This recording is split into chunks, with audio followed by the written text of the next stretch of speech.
বলো। বাজার থেকে এগুলো করে নিয়ে আসো তো। ডিম, আলু, পেঁয়াজ, তেল।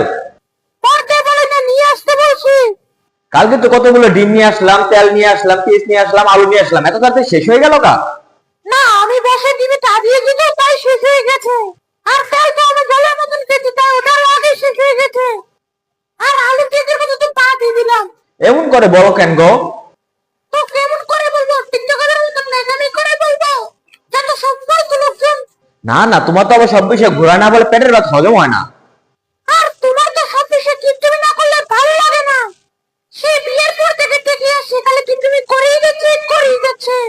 এই, তোমাকে কতবার বলছি আমাকে কিপটে বলবা না? না না, তুমি টিপটে না, তোমার টিপটে কেউ বেশি। আমার হয়তো যত বেলা থেকে দিনান্তে বেলা তাহলে টিপটিপি করে। আবার কিপটে বলতেছো? খারাপ, আজকে পুরো বাজারটা তুলে নিয়ে আসবো। যাও যাও, তোমার মনে তোমার জানা আছে টিপটে কথা কার। সো গাইস, এই ছিল আজকের ভিডিও। যদি ভিডিওটা ভালো লাগে থাকে তাহলে অবশ্যই লাইক করবেন এবং শেয়ার করুন। সো বাই, দেখা হচ্ছে নেক্সট ভিডিওতে।